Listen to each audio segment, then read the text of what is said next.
אתה יודע, הפחד הכי גדול שלי בחיים זה נמלים, כאילו.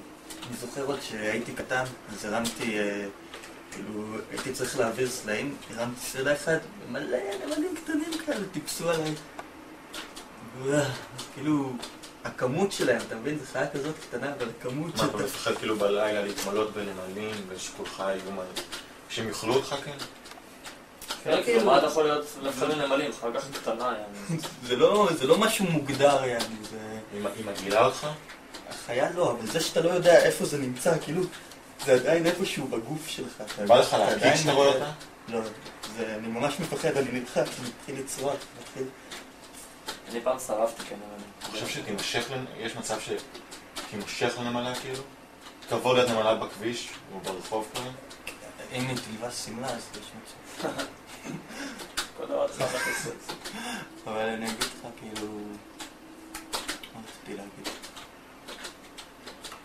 הקטע הוא שזה לא פחד, אולי גם הקטע שעד ממש היינו קטנים, הרגנו מלא נמלים, אז כאילו... הם התנקמו בי, בדיוק, אתה מבין? זה מלחיץ אותי. כאילו, אם לא היו אומרים לי את זה, כאילו, שבגלגול הקודם אולי אתה תהיה נמלה והתעללו בך, אז לא הייתי יותר נפחד, אבל עכשיו שאני יודע שהן רוצות לנקום בי... זאת הקרמה שלך. כי בגלל שעשית להם את זה, אז עכשיו אתה תוכל.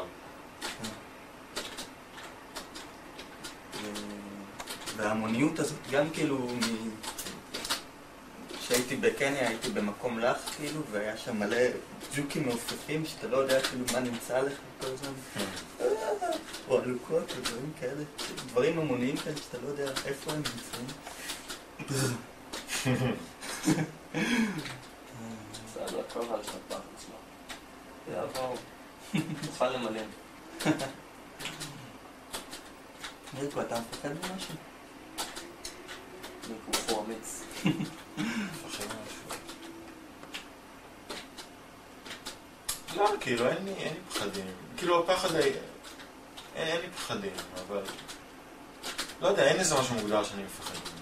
ממש מפחיד אותי, אבל שיום אחד אני ממש... יהיו לי המון פחדים כאלה, ויום אחד אני אפחד ממשהו. תכלס, עכשיו אין לי שום פחד. כאילו, נראה לי בטח יש. אין משהו לפחד. לא, לא. לא פחד. יום אחד אולי, אתה יודע, מפחיד אותי שאני אפחד. יום אחד אולי אני אפחד. אבל זה מפחיד אותי, כי אני לא רוצה להיות...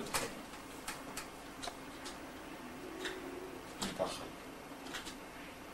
לא, כי זה מפחיד. זה הרבה פחד. הרבה פחד. כי להיות בפחד זה המון... זה לא טוב. זה המון... מה כן? זה לא טוב. הנה אמרה לי כאילו שהיא מפחדת לפחד. כאילו, היא אומרת שאם היא לא לחוצה, אז אם היא מתחילה להילחץ. זה שלא מפחדת. זאת אומרת שלחוצה כל הזמן. וואי, זה מוזר.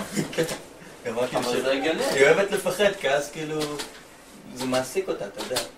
לעומת שאם היא לא תפחד מכלום, אז תתחיל להילחץ. זה הגיוני.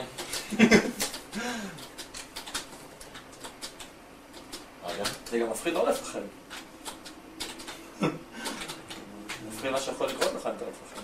אני חושב שאין לי שום פחד, אבל... אולי... אני לא יודע אם אפשר לקרוא לזה פחד, אבל... אולי הפחד של... להישאר לבד. אתה... פתאום אין לך... פותח את העיניים ואין כלום מסביבך, שום דבר מה שהיה שם מקודם. קורא בבוקר ו... האדם שדיברת איתו לפני רגע, כאילו... הוא לא שם ו... פחות מטורף. חוץ מזה אני לא מפחד משום דבר.